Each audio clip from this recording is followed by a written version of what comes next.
Welcome to CTV News Your Canada. It's Wednesday, April 16th. We'll bring you profiles of fascinating Canadians and stories about your community. Thanks for watching. Sophie Molanga knows exactly what many asylum seekers are going through. Trump, c'était son premier mandat. She arrived from Congo during Donald Trump's first term, crossing at La Colle because staying in the U.S. no longer felt safe. Now she volunteers at Entre Maman et Papa, a family support center in Hochelaga Maisonneuve. Executive Director Colette Cassavant says they have seen an increase in the number of people needing their services. Il risque d'avoir beaucoup de demandeurs d'asile. And it's related to Trump's move to end temporary protections for Haitians. She adds that staff is already stretched thin. The program that allowed legal entry for thousands from Haiti, Cuba, Nicaragua, and Venezuela into the U.S. has also been terminated. Letters have already gone out, giving families until April 24th to leave or face deportation. And it's pushing a growing number of people to head north. Au moins 90% des familles de... Casavant says around 90% of the families they help are here seeking asylum, and she's worried the numbers will continue to grow. From 822 last March to over 1,350 this March. And just 2 weeks into April, 1,411 people have already made claims. On the ground in Montreal, community centers are struggling, and for families like Naomi Cassius-Alexis, that support is essential. From groceries to diapers, she says places like this one help her feed her family and stay afloat. The center just hopes it will be able to continue providing support to a growing number of families. Laurence Brisson-Dubreuil, CTV News. The F-86 Sabre fighter plane. What was once a plane for the Royal Canadian Air Force in the 1950s now sits on a pedestal along the St. Lawrence River in Brockville. I think it's really important. I mean, it's been here since 1968. The Sabre jet was a gift from the RCAF to honor those who lost their lives serving. But after nearly 57 years on Blockhouse Island, it needs some restoration and perhaps some new touches. Their plan back over 50 years ago was to place a monument beside the jet with the names of these war casualties on it, and we realized that never got done. There are 90 names that would be honored, all men from the Brockville area. It might cost the city nearly $80,000. I know all members of council have been extremely supportive of all the steps along the way. We want to see this through and get it done. This also carries some personal significance for Mayor Wren. His father is a veteran that has a history with this jet. My dad sat in the cockpit. Lo and behold, when he dug out his logbook and looked up the tail number on the aircraft that sits on our waterfront, he flew that plane, believe it or not. RCAF veteran Laurie Illingworth flew planes just like this one during the Cold War. We spent our time keeping the borders the way they exist today. So that's my contribution to as a vet. He's part of the committee pushing to upgrade the memorial to honor his colleagues who never made it home. That's what it's really for. It's not for the people that are here. It's for the ones who did not make it. The committee is presenting the proposal to council Tuesday evening, and a decision will be made next week. Jack Richardson, CTV News, Brockville. Laura Waboose is proud of where she lives. I love it. This is home. She's been at A Better Tent City since it started 5 years ago, a community of tiny homes for the region's most vulnerable, starting in 2020 at a site at Lot 42 before moving temporarily to Battler Road and now on Ardelt Avenue in Kitchener. So we do counseling service, we have service for addiction issues, and we have an arts program going on. And we have other stuff. Laura says she owes a lot to A Better Tent City's co-founder, Nadine Green, whom she met before its inception when Nadine owned a business downtown. I was homeless and I was staying with Nadine. She would let me sleep at nights in her store. She's not the only one Nadine has helped. Nadine's seen me in the bus terminal, and she said, "Come with me." And she brought us to Lot 42. There are 50 residents living at a Better Tent City in 42 tiny homes. And over the years, we're told 12 residents have secured independent housing. Nadine says the people living here have been through a lot. Lots of stuff, lots of trauma, lots of, being out there when you're homeless. People don't want to look at you. People judge you. Here, we don't judge you. Come and your family. The Social Development Center, Waterloo Region, has been a charitable partner since it started. Staff there call it a groundbreaking program. Because it is peer-to-peer, it's person-to-person, it's community coming together around marginalized and underserved. Residents say it's a welcoming community that has everything you'd need. The food is my favorite part, shelter and Nadine. Nadine says it's not only her that made it a success. She thanks their first landlord, the late Ron Doyle, the volunteers, partners, and supporters, and notes they won't be slowing down anytime soon. I did make a pledge that I will live at a Better Tent City however long it takes for all the people to get housing. So however long it takes. A Better Tent City providing a better chance for a fresh start. The land where Better Tent City sits is owned by the City of Kitchener and the Waterloo Region District School Board.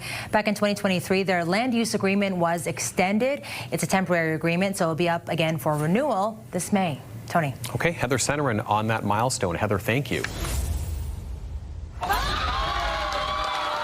It's a celebration like no other, hearing her name called on the world stage. Just like dreams, like coming true right in front of your face. The Indiana Fevers select.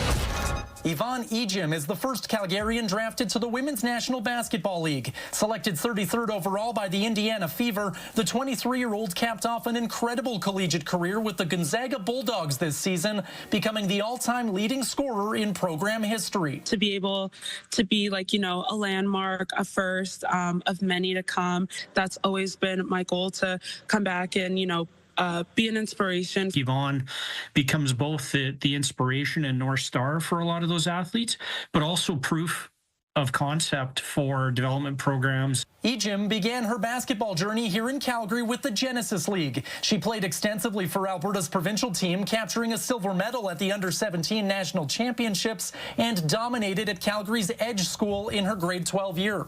Day in and day out, they're in the weight room and on the court, they're studying, and to show where it can take you is super rewarding. It inspires me to just work harder and harder every day, get into the gym, ask my coaches questions, do everything I can to push myself to make it there. It was nice to hear her story and what she was able to accomplish. You got to be able to do stuff outside of basketball, in the gym. You have to put in the work. And that hard work runs in the family. Ejim's brother Dion plays for the Calgary Surge. Top talent like this certainly hasn't gone unnoticed. Really versatile post player, great face-up game, really high motor, defends really, really well. The most prepared young woman I've ever met in my life. Eddie Richardson got the news over a FaceTime call on Monday night. He coached Ejim when she was just a teenager. The hardest working, most energetic person on the floor, and when your best player is that person, it makes it easy. But making it to the highest level is no easy task, and this milestone is just the beginning. Seize anything you can, everything you can, and just keep putting one foot in front of the other.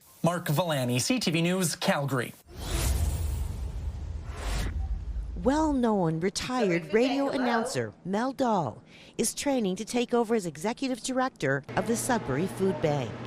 She has been volunteering with the charity for over 20 years. I kind of know the ins and outs, so it's not as scary, even though it sounds to go from radio to nonprofit. That's a really big change. It's not as scary because I have been on the journey for over 2 decades with the food bank and helping to feed the people in this community, and it is a passion of mine. Dan Exlon has been the executive director for the past 23 years and will be retiring in December. And it's nice to have somebody who is not necessarily just coming in fresh, kind of has a knowledge base of what goes on here, the importance of what we do, the people we help. Dahl says she was inspired to get involved with the food bank many years ago after meeting the late Edgar Burton, a long-time and strong supporter of the Sudbury Food Bank. Edgar was actually the catalyst for me discovering an interest in the food bank and making sure people are fed and realizing that food insecurity is a huge problem. Or the Edgar Bird Christmas Food Drive is the largest per capita food drive in the entire province. And I think we got to point out that that's because of the community we live in and the people that are here and the people that support the food bank. Officials with the Sudbury Food Bank say the need for help with food insecurity continues to grow. Right now, it supplies 39 agencies, including distribution to food banks in the community, meal providers like the hospice and the Salvation Army Women and Family Shelter, and several school programs. Ellen Everson, CTV News, Sudbury.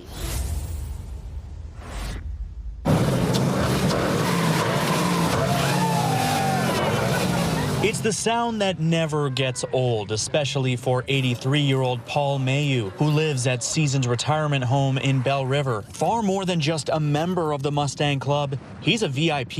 It's just a car that I fell in love with. How many have you had? Oh, at least 10. That passion sparked a friendship with one of the retirement home's staff members, and that staffer's mother just so happens to work with Ford Canada. My son told him, you know, my mom is a plant manager at Flat Rock Assembly Plant where they make this. And so it just sparked the idea. We need to do something special for Paul. So for the Mustang's 61st birthday, Mayu's dream day roared to life. A private Mustang showcase and a ride in the 2024 Dark Horse, all delivered to his front door. For millions of fans, the Mustang is more than just metal and horsepower. It's a bond, a badge of identity, and for Mayu, a lifelong source of joy. He was talking about how he hand-washed his car. I said, most Mustang enthusiasts do. He said, I didn't take my car out in the rain. It's very special. It's like family member. That's what you said, right? Treat your car better than your kid or your child. Mayu has owned Mustangs from the 1960s through the 2010s and says every one of them treated him right. These days, he gets around in a bigger SUV, easier to climb in and out of at his age. But after this ride, back in a Mustang, all he wants is to take it for another spin. It brings me back to when I had one, you know, and I wish I had another one. In Lakeshore, Sanjay Maru, CTV News. From the iconic Hollywood sign to the Walk of Fame to its beaches and vineyards, California has been a favorite spot for Canadians to travel, but perhaps not this year. Its governor, Gavin Newsom, is concerned enough to put out a video encouraging Canadians to make the trip. The Golden State and Canada have always shared so much in common. Sure, you know who's trying to stir things up back in D.C., but don't let that ruin your beach plans. When President Trump referred to Canada as the 51st state and imposed tariffs on imports, many Canadians changed their plans and views on U.S. travel. The political environment is starting to impact some of the places that they want to travel. The Travel Health Insurance Association says the reason Canadians are avoiding U.S. travel are to support Canada during the tariff dispute, due to the current U.S. political leadership and because some consider the Canadian dollar too weak. It's causing airlines to cancel U.S. destinations. Airline bookings for the coming summer for Canadian Airlines are down over 70% for travel to the U.S. from Canada. The Flight Center says as Canadians cancel U.S. travel, airlines are cutting U.S. flights and adding them to international routes. So we've seen in the last couple of months about a 40% decrease in inquiry for Canadians traveling to the United States, as well as a significant number of cancellations of trips that were already there. Canadians are also looking for the best value, and according to Flight Center, there are savings to be had flying to some destinations. It says top spots Canadians are visiting include Japan, the Netherlands, Spain, Australia, Costa Rica, and Colombia. Many are spots where the Canadian dollar has more buying power. It's a conversation we're having all the time is, where does my dollar stretch further? Some Canadians may still decide to visit the U.S. this year, but as more choose to go elsewhere. Here in California, we've got plenty of sunshine and a whole lot of love for our neighbors up north. Expect to see more ads like this one from states hoping you'll visit. And it's not just Canadians avoiding travel to the U.S. Statistics show visitors from Western Europe also dropped by 17%, and travel from some countries, including Ireland, Norway, and Germany, dropped by more than 20%. On your side, I'm Pat Foran. 13 years ago, Krista Richard set off to find one lone bike a good home, a small gesture that caused a huge ripple effect. Had maybe 25 kids say, I need a bike, and a light bulb went off. It marked the start of Bikes and Trikes for everyone, and today, over 1,000 bikes have been handed out for free to those in need. When I first started, there was, 50, 60 a year. Last year, we gave out 350, or close to 350. And there were still some on the waiting list. Richard says the biggest demand is bikes for middle school age children. However, with a goal of providing a sense of freedom to everyone, she accepts donations of all sizes. When the kids get on the bike, it's free. It's freedom. A lot of people ask me for bikes to get to work. 3 years ago, Vernon Doucette joined the team, helping to fix up gently used donations before they find a new rider. Every week she would give me 10 bikes and I would bring their 10 bikes fixed, and then I didn't expect to have to bring more, but it just kept going and it never stopped since then. The wait list opens in April and usually wraps up at the end of September, but it all depends on how many gently used bike donations they have to give. I had one parent in tears. They just had come from Ukraine and they had nothing, and they said, this bike is giving my child a taste of childhood again. This year's waitlist just opened, and there's already 20 people hoping to receive a new ride and a new sense of freedom. The more we do this, the more I get excited, because it's a very good feeling and it's nice to inspire others as well. Small things you can do can make a big impact. Alana Pickrell, CTV News, Moncton.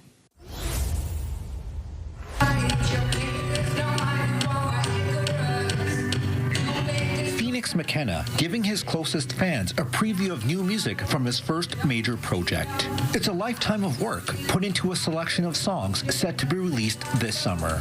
He plans to hit the road soon after to promote the new material.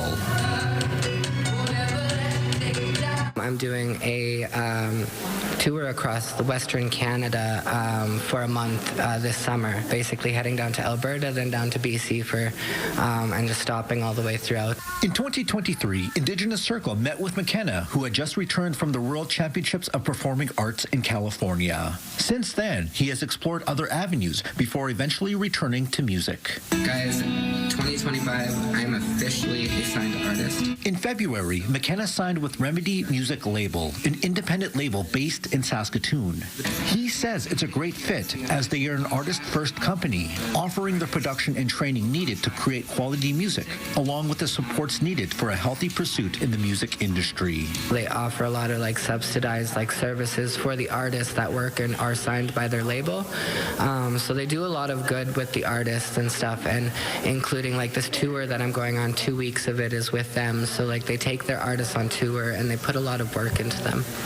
I am JP, Phoenix McKenna's full-time manager. To cap off McKenna's private performance, a message from his new manager. JP may sound normal, but he is a creation of AI technology, a truly unique situation for any current artist. JP, he searches all of the best answers and responses in a very quick moment and gives them all to me at once, and was basically told me exactly what I needed to work on, what I needed to do in order to start getting that spotlight back.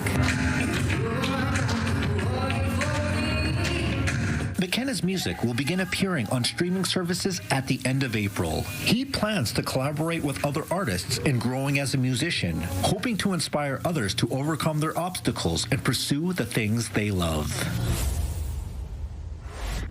Fear of judgment and losing custody of her daughter were concerns Lori Carver had when she started treatment for her drug addiction. But in the back of my mind, I knew it was something I needed to do for my child, because she was getting nowhere too with my behavior and addiction. Her mother was able to care for her girl while she was in treatment. After 2 attempts, Carver pulled through and was reunited with her daughter at Aurora Recovery Center's reunification program in Brandon. So she was my main focus of coming back and being a proper mother for her, and she stood by my side the whole time, you know. It's been nearly 2 years since Carver got clean. In that same time, substance-related deaths in Manitoba women haven't slowed down. It's likely it'll claim the lives of more than 200 women for a second year in a row. Addiction specialist Dr. Erin Knight says substance use disorder doesn't discriminate. We see people all the way from youth to people in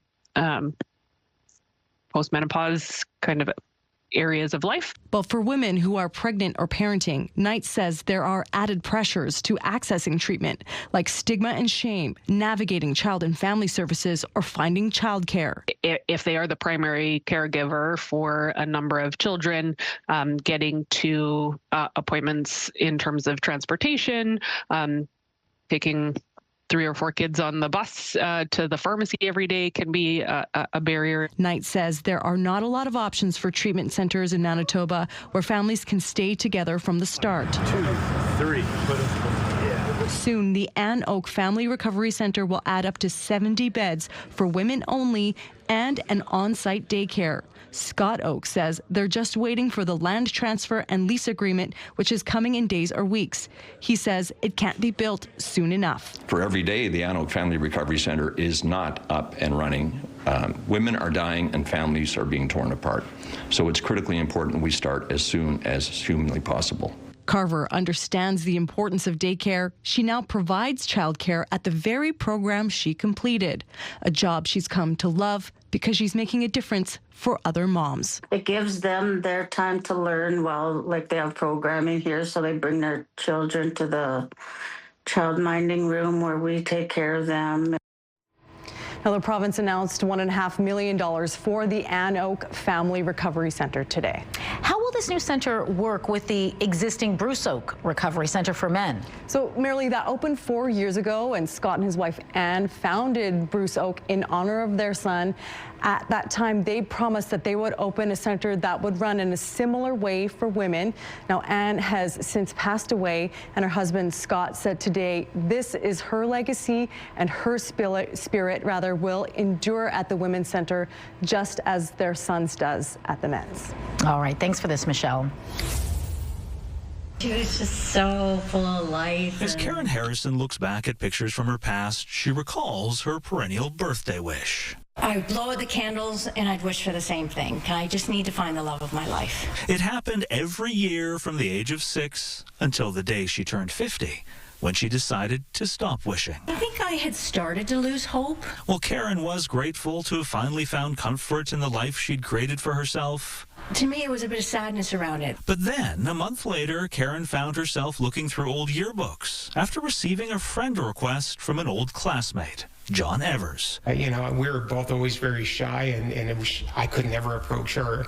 John and Karen were in grade 1 through grade 12 together, and never really friends, until decades later, Facebook suggested otherwise. I said, "Do you remember me?" And she said, "Of course."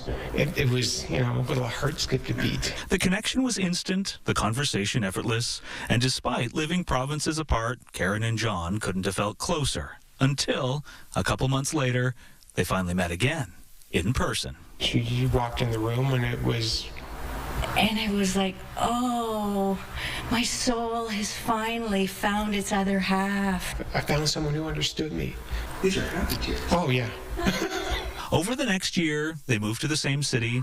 John proposed, Karen said yes, and then they both said, I do. 47 years after they first met. I feel so grateful to John that he found me, because he was my dream come true. Thanks to the reality of both committing to being fearlessly authentic and unconditionally loving. She is my best friend. I love him with everything I have. And if you ask why, despite living 2 blocks from each other as kids and attending the same school for so long, why it took almost 50 years to find each other, they'll tell you that it can take time to learn what love isn't before appreciating what it truly is. Hold on to hope, because when it's right, it's right. Adam Sawatsky, CTV News, North Cowichan.